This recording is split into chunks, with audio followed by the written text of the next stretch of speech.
नमस्कार, आप देख रहे हैं खबर फास्ट और मैं हूं आपके साथ शमशेर सिंह। उत्तर प्रदेश में 4 चरणों के चुनाव संपन्न हो चुके हैं। बाकी 3 चरणों के लिए 27 फरवरी, 3 मार्च और 7 मार्च को चुनाव होना है। पश्चिमी उत्तर प्रदेश के जिलों से शुरू हुआ चुनावी कारवां अब पूर्वी उत्तर प्रदेश की तरफ बढ़ता जा रहा है। 4 चरणों के हुए चुनाव में किसके पाले में माहौल बना है, यह कहना मुश्किल है। पहले 4 चरणों में 45 जिलों की 231 विधानसभा सीटों पर चुनाव संपन्न हो चुका है। अब बारी 5वें चरण में अवध और पूर्वांचल की है। यूपी के 7 चरणों के चुनाव में सबसे ज्यादा सीटें इसी चरण में हैं। 5वें चरण के 12 जिलों की 61 विधानसभा सीटों पर 27 फरवरी को वोट डाले जाने हैं, जहां पर 692 उम्मीदवार अपनी किस्मत आजमा रहे हैं। 5वें चरण में अयोध्या से लेकर प्रयागराज और चित्रकूट जैसी धार्मिक नगरी में सत्ता पक्ष और विपक्ष के बीच सियासी संग्राम होना है। बीजेपी के लिए अपने किले को बचाए रखने की चुनौती है, तो सपा, बसपा और कांग्रेस की सत्ता में वापसी की दारोमदार इसी चरण पर टिका है। सूबे के बदले हुए सियासी समीकरणों में बीजेपी के सामने पिछली बार की तरह नतीजे दोहराना आसान तो नहीं दिख रहा। वही सपा गठबंधन के लिए भी चुनौतियां कम नहीं है और ऐसे में सबसे बड़ी चुनौती कांग्रेस के सामने अमेठी रायबरेली को लेकर है। बसपा भी इस चरण में अपनी उपस्थिति दर्ज कराने की कोशिश कर रही है, लेकिन 5वें चरण की जहां तक बात है तो धार्मिक नगरी अयोध्या की बात हम जरूर करना चाहेंगे। ये वो नगरी जहां पर राम मंदिर निर्माण को लेकर भारतीय जनता पार्टी लगातार पहल करती रही और अब उसका निर्माण शुरू हो चुका है। इसका असर कितना पड़ेगा इस 5वें चरण की 61 सीटों पर, क्योंकि पिछली बार के चुनाव की जहां तक बात है तो वहां भारतीय जनता पार्टी ने एक तरीके से क्लीन स्वीप ही किया था। पर क्या इस बार की राह भारतीय जनता पार्टी के लिए उतनी आसान है जितनी 2017 के विधानसभा चुनाव में रही थी? इस पर चर्चा करना बेहद जरूरी है। बात यह भी हम करेंगे कि समाजवादी पार्टी जो लगातार सरकार को घेरने की कोशिश करती रही, विकास के मसले को लेकर और तमाम किसानों के मसले को लेकर, महंगाई, बेरोजगारी के मामले पर घेरने का प्रयास किया समाजवादी पार्टी ने, अब इस 5वें चरण में क्या वो उनका प्रयास कामयाब हो पाएगा, यह देखना दिलचस्प होगा। और यह इलाका कांग्रेस का भी गढ़ माना जाता रहा है। कांग्रेस यहां पर किस तरीके की स्थिति में है, यह भी समझना बहुत जरूरी है। तो चर्चा हम शुरू करेंगे। मेरे साथ कुछ खास मेहमान जुड़ेंगे इस पैनल में, लेकिन इस वक्त मेरे साथ जो मेहमान बने हुए दीपक बघेल हैं, प्रवक्ता भारतीय जनता पार्टी से। बघेल साहब, बहुत स्वागत है आपका। बघेल साहब, आवाज सुन पा रहे हैं मेरी? आप आवाज कर दीजिए बघेल साहब की। जी जी, धन्यवाद शमशेर जी। आपको मेरी आवाज आ रही है? बिल्कुल सर, सुन पा रहा हूं। बघेल साहब, ऐसी जगह पर इस वक्त चुनाव है 5वें चरण में, और भारतीय जनता पार्टी को लेकर यह कहा जाता है कि ये वो इलाका है जिसके आधार पर भारतीय जनता पार्टी पूरे देश में लोकसभा चुनाव जीतने की कोशिश हमेशा करती रही, उसका रिजल्ट मिला। लेकिन ये जो इलाका है, ये इन 61 सीटों पर कितना असर डालेगा? मैं अयोध्या की बात कर रहा हूं, धर्म नगरी उसी अयोध्या की बात कर रहा हूं जो आपके मैनिफेस्टो में हमेशा से शामिल रहा है। इसका फर्क, इसका असर इस बार के विधानसभा के 5वें चरण में कैसा आप देख पा रहे हैं? देखिए शमशेर जी, आज जो चुनाव होने जा रहे हैं अगले 5वें चरण के, वो प्रभु श्री राम जी के जन्मस्थली और कर्मभूमि दोनों पर चुनाव होने जा रहे हैं। और मैं समझता हूँ कि भारतीय जनता पार्टी ने जिस प्रकार से आस्था के जो केंद्र हैं उनको जीवंत करने का काम किया है, अपनी परंपराओं को जीवंत करने का काम किया है, उससे जनता के बीच में एक पॉजिटिव मैसेज गया और जनता इस बात को समझ रही है कि जो 500 वर्षों से एक लंबित मुद्दा था, लोगों की आस्था का केंद्र था, लोगों की मान्यताओं का केंद्र था, उस केंद्र को जीवंत करके आज वहां पर एक भव्य और दिव्य राम मंदिर बन रहा है। वहां पर एक एयरपोर्ट भी बन रहा है, वहां पर एक हॉस्पिटल भी बन रहा है। तो ये सारी चीजें भारतीय जनता पार्टी के द्वारा जो विकास के पथ पर उत्तर प्रदेश को, उस पिछड़े इलाके को लेकर जाया गया है, तो वहां की जनता इस बात से खुश है भारतीय जनता पार्टी के समर्थन में। और भारतीय जनता पार्टी ने जिस प्रकार से पिछली बार में अपना जो वहां पर रिकॉर्ड बनाया था, उस रिकॉर्ड को भी तोड़ने जा रही है। और आगामी विधानसभा चुनाव में के नतीजों में जब हम देखेंगे कि 10 मार्च को जब नतीजे आएंगे, तो वहां से एक बहुत अच्छी संख्या में सीट भारतीय जनता पार्टी को आपको मिलती हुई नजर आएगी। लेकिन बघेल साहब, राजनीतिक के पंडित जो है, राजनीतिक पंडितों का यह मानना है कि 5वें चरण का जो इस बार चुनाव होने जा रहा है वो पिछली बार की तरह बहुत आसान तो बीजेपी के लिए नहीं है, ऐसा लोग मानते हैं। राजनीति के जानकार लोगों का मानना है कि बहुत आसान नहीं होगा जिस 5वें चरण को लेकर भारतीय जनता पार्टी, या जैसे आप दावा कर रहे हैं कि पिछली बार के मुकाबले यहां पर प्रदर्शन बेहतर होगा, उसको लेकर क्या कहना चाहेंगे?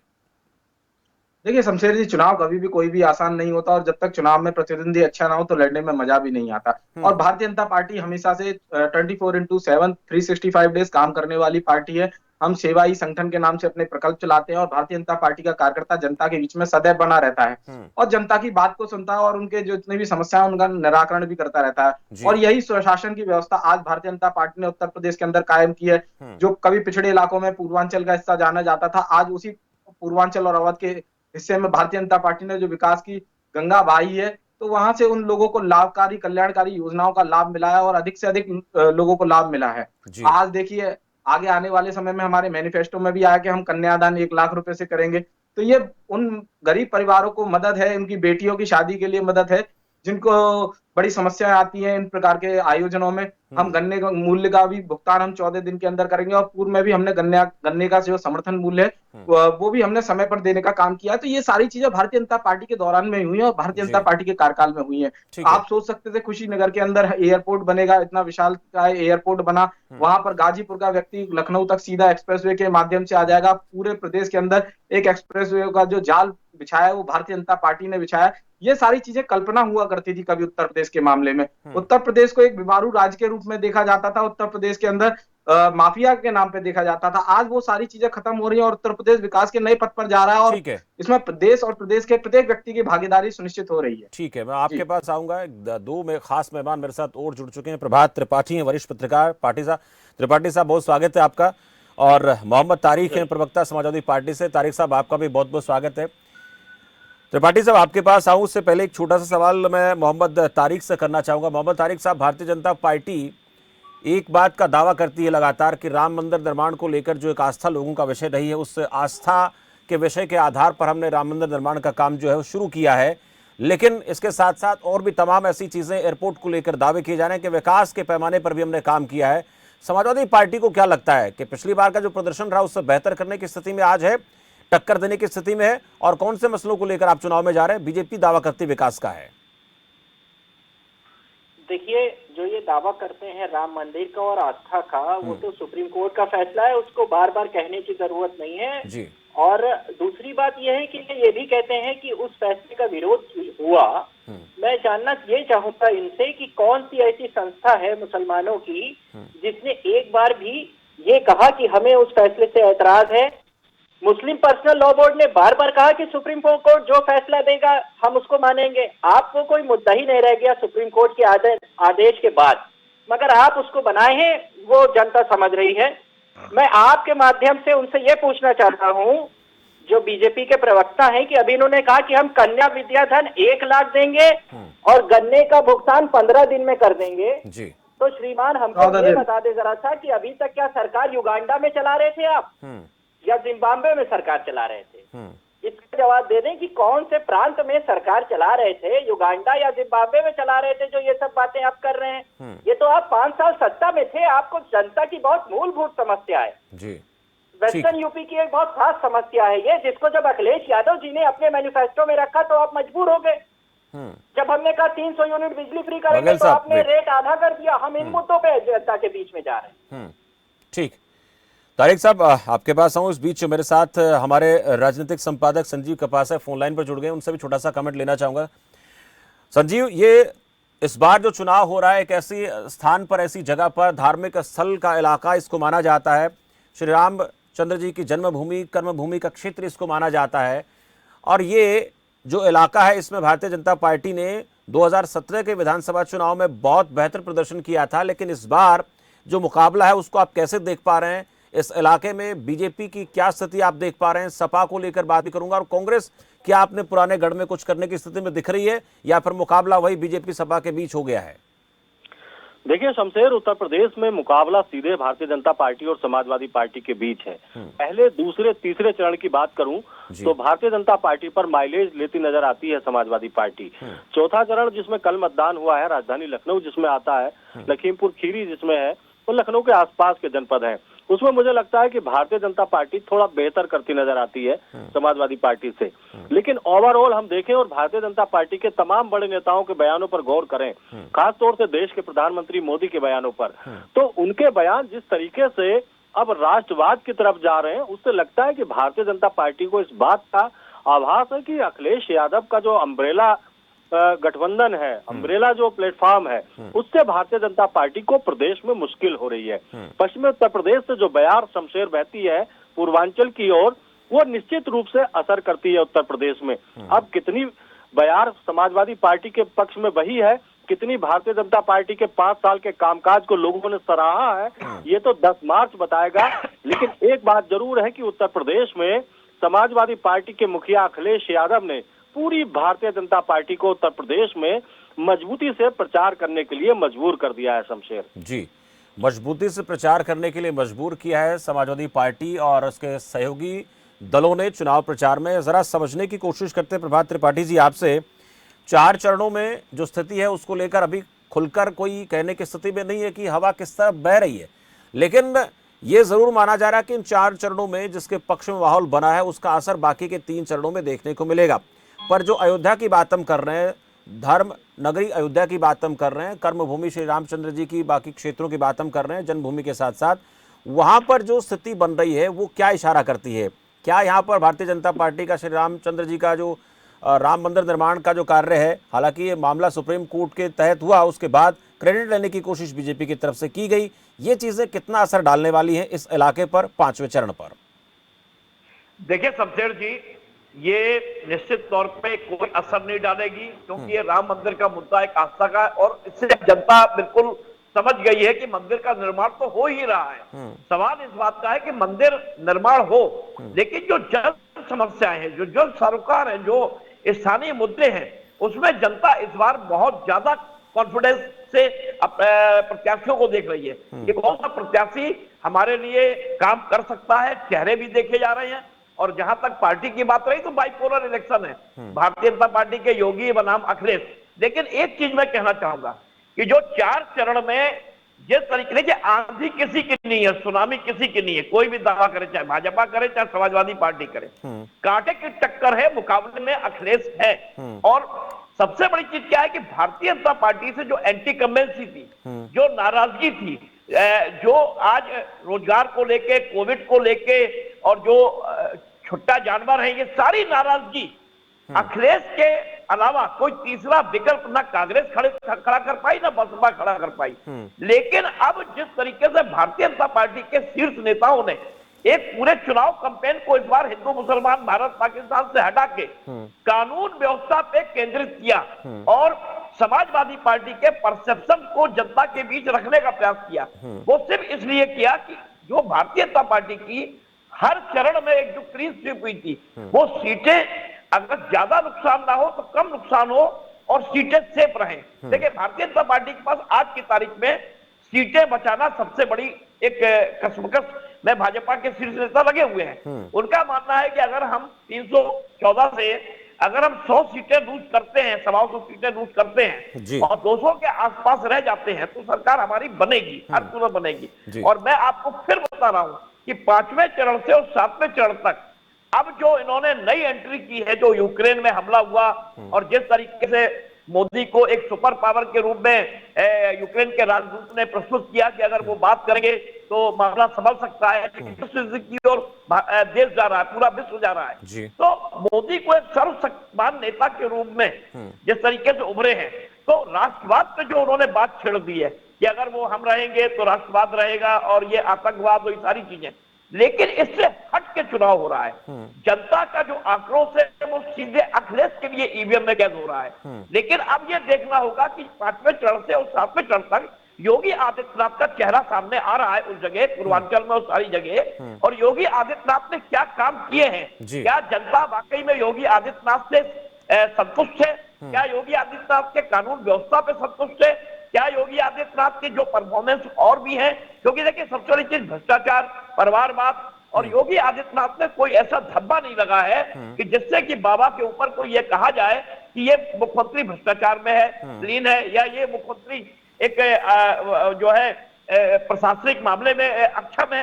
तो सारी चीजों में बाबा को कसौटी में कसा जा रहा है।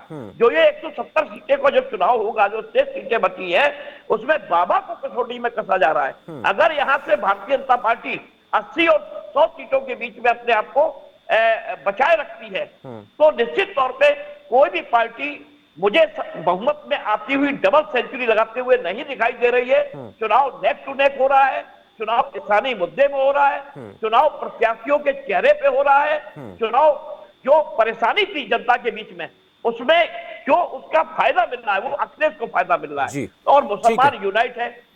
छोटा सा कमेंट इसको लेकर मैं बघेल साहब आपसे लेना चाहूंगा कि चेहरे जो चुनावी मैदान में हैं वो बहुत महत्वपूर्ण हैं और ये भी आरोप भारतीय जनता पार्टी पर पहले भी लगता रहा है कि हिंदू मुसलमान का कार्ड खेलने की कोशिश की लेकिन उसमें कामयाबी नहीं मिली। अब सबसे अहम मसला जो है उत्तर प्रदेश के सियासत में वो वहाँ के कानून व्यवस्था को लेकर है और कानून व्यवस्था के नाम पर समाजवादी पार्टी को घेरने की कोशिश भारतीय जनता पार्टी कर रही है और उसमें साइकिल पर विस्फोट का मामला भी सामने आएगा जिसे प्रधानमंत्री नरेंद्र मोदी ने मंच से कहा। ये चीजें वहां पर अब कहीं ना कहीं लोगों के बीच में एक तरीके से भारतीय जनता पार्टी ले जाने की कोशिश कर रही है। और एक बात और कही प्रभात त्रिपाठी जी ने कि योगी आदित्यनाथ का जो चेहरा है वो कितना वहां पर कारगर रहेगा बहुत महत्वपूर्ण है। इसको लेकर छोटा सा कमेंट आपसे लेना चाहूंगा। देखिए शमशेर जी, योगी हमारे प्रदेश के कर्मठ मुख्यमंत्री योगी आदित्यनाथ जी का चेहरा तो देखिए प्रदेश के अंदर ही नहीं अन्य जगह चुनाव होते हैं तो वो वहां पर स्टार प्रचारक के रूप में जाते हैं और लोग उन्हें पसंद करते हैं। लोग उनकी कार्यशैली से खुश हैं, लोग जिस प्रकार से उन्होंने उत्तर प्रदेश के विकास का काम किया लोग उस बात से खुश हैं। परंतु एक बात चीज देखनी होगी कि 2012 से लेकर 17 तक का जो शासन था अखिलेश यादव जी का उसमें किस प्रकार से काम हुआ था। 2013 के अंदर आप आतंकवादियों से केस वापस ले लेते हैं, अयोध्या काशी पर जो हमला करते हैं ऐसे आतंकवादियों से किस नाम पर ले लेते हैं, सांप्रदायिक सौहार्द के नाम पर। तो ये तुष्टीकरण की राजनीति है। आज अहमदाबाद सीरियल ब्लास्ट केस का वर्डिक्ट आता है कोर्ट के द्वारा, क्या आपको लगता है कि समाजवादी पार्टी के एक भी नेता ने उसका स्वागत किया? किसी ने नहीं किया। क्यों? क्योंकि इनकी वोट बैंक की राजनीति खिसक जाती, इनकी तुष्टीकरण की राजनीति पीछे हट जाती, इनको जो मुस्लिमों का जो वोट चाहिए था वो पीछे खसक जाता। ये ऐसे सोचते हैं। अभी ये कह रहे थे युगांडा में और अफ्रीका में यहाँ पे सरकार बनानी है। साहब हमें तो उत्तर प्रदेश और भारत के अंदर सरकार बनानी है, आपको पाकिस्तान के अंदर सरकार बनानी है क्योंकि आप जब भी जिन्ना की बात कर रहे हो आपको राजनीतिक दुश्मन पाकिस्तान जब भी नजर आ रहा है तो ये सारी चीजें आपको करनी है। भारतीय जनता पार्टी को तो उत्तर प्रदेश के अंदर और भारत के अंदर ही सरकार बनानी है और हम इस बात पर प्रखर रूप से कहते भी हैं। आज देखिए देश का प्रधानमंत्री आज मजबूत है इसलिए तो प्रदेश के लोग आज उनकी पूछ कर रहे हैं। अगर मान के चलिए इससे पहले पूर्व के प्रधानमंत्री कितने मजबूत हुआ करते थे, कितनी उनकी पूछ हुआ करती थी। आज हमारे देश का प्रधानमंत्री अगर अमेरिका में भी जाता है तो वहां पे जो पोलिंग है और वोटिंग है उसको इधर से उधर करने की क्षमता रखते हैं। ये सारी चीजें अगर किसी एबिलिटी है तो वो भारतीय जनता पार्टी और हमारे देश के प्रधानमंत्री श्री नरेंद्र मोदी जी की है। तो आज एक दमदार प्रधानमंत्री देश को मिला है और उस दमदार प्रधानमंत्री ने देश के लिए बहुत कुछ किया है। पर ये लोग व्यक्तिगत स्वार्थ के आगे उनकी कभी सम्मान नहीं करेंगे, ना उनके कामों का आदर करेंगे, ना कभी उनके अच्छे कामों को कहीं किसी पटल पर कहेंगे। केवल देशपूर्ण भावना के साथ में काम करने वाला विपक्ष है, कभी भी स्वच्छ राजनीति के लिए विपक्ष आगे नहीं। ठीक है, मैं तारिक साहब के लिए भी मौका मैं दूंगा थोड़ी देर के लिए। छोटा सा कमेंट तारिक साहब, जो बातें कही है बघेल साहब ने उस पर भी। और अक्सर देखा जा रहा है कि जब भी आप लोग अपने प्रत्याशी मैदान में उतारते हैं तो भारतीय जनता पार्टी के आरोप आप पर लगाते हैं कि आप जो है बाहुबलियों के साथ हैं, लेकिन जो सीट आप जिन लोगों को चुनाव मैदान में उतार रहे हैं, जिसको आप लोग प्रत्याशी बना रहे हैं, वहां भी मैं देख पा रहा हूं कि अब तक जितने भी चरणों में आपने अपने प्रत्याशी उतारे ज्यादातर आप लोगों की ही पार्टी के जो प्रत्याशी ऐसे हैं जिनके ऊपर सबसे ज्यादा आपराधिक मामले दर्ज हैं। ये सारी चीजें एक साथ कैसे हो पा रही हैं? आरोप भी लग रहे हैं और आरोपों को कहीं ना कहीं सत्यापित भी आप लोग कर रहे हैं, ऐसा लग रहा है जिस तरह से प्रत्याशियों के नामों का ऐलान आप कर रहे हैं। नहीं, ठीक है, आरोप भी लगते हैं और अभियुक्त और आरोपी होने में फर्क मुझे नहीं लगता कि ये बहुत बड़ा मंच है। मैं उसको लेकर मैं नहीं चाहता कि विस्तार से, लेकिन एक बात में छोटे सा कमेंट तारिक साहब, लेकिन चारों चरणों में और पांचवें चरण में मैं देख पा रहा हूं कि सबसे ज्यादा आपराधिक प्रवृत्ति के लोग, आपराधिक जिनके ऊपर दाग हैं, वो दाग जो है वो सपा पे सबसे ज्यादा लगते हुए दिखाई दे रहे हैं। नहीं, उसमें आप लिस्ट उठा लीजिए, उसमें सबसे आगे बीजेपी है, उसी में तो इनके उप मुख्यमंत्री भी आएंगे। और नहीं, मैंने वो देखा, द्वार मैदान में उतारा। स्पष्ट रूप से कहती है कि 70% दागी है इस 5 देश में समाजवादी आपको सुना है। बघेल साहब बात पूरी होने दें। कहना चाहता हूँ, बहुत खामोशी से सुना है।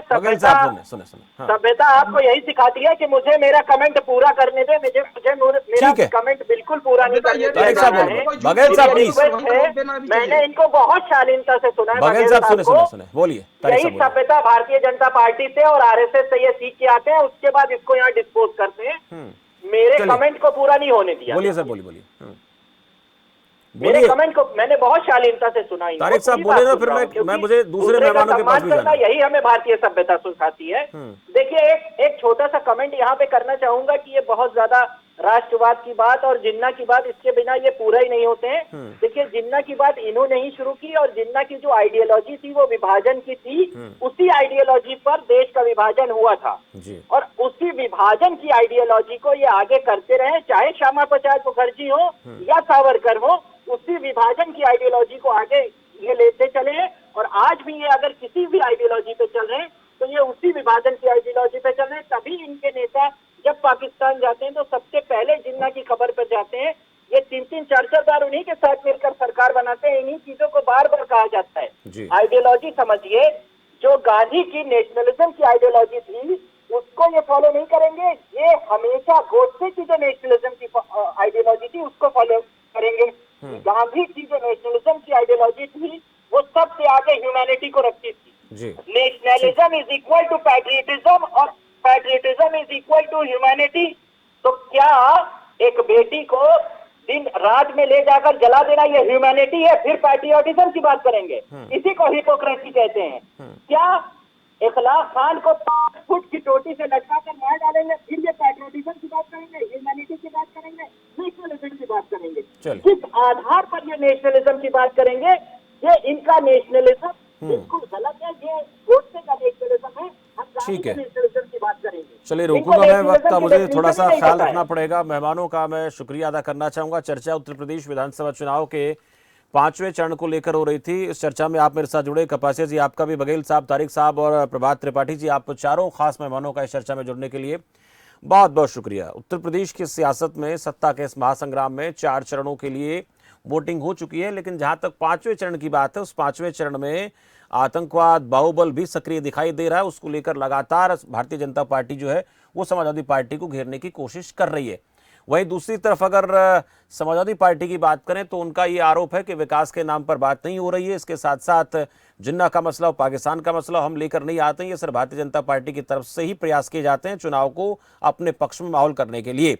लेकिन अब 5वें चरण का जो क्षेत्र है उसको लेकर मैंने पहले भी कहा, ये वो स्थान है जहाँ श्री रामचंद्र जी की जन्मभूमि है और इसके साथ साथ इसके आसपास का इलाका उनकी कर्म भूमि भी रही है। अब उसमें बीजेपी पिछली बार जो प्रदर्शन किया था बीजेपी ने, क्या उसको दोहरा पाएगी, नहीं दोहरा पाएगी? सपा की जहां तक बात आती है, क्या पिछली बार जो स्थिति रही उससे बेहतर सपा कर पाएगी? क्योंकि इस बार के जो चुनावी नतीजे 61 सीटों के होंगे, 61 सीटों पर जो मतदान होगा उसमें जो बेहतर स्थिति में होगा उसको कहीं ना कहीं 10 मार्च को रिजल्ट जब आएगा तो आने वाले दिनों में सत्ता में आने का मौका इसी कहीं ना कहीं क्षेत्र से निकलता हुआ दिखाई दे रहा है। पर देखना दिलचस्प होगा कि जनता यहाँ की किसके साथ जाती है। फिलहाल इतना ही, देखते रहिए खबर फास्ट। नमस्कार।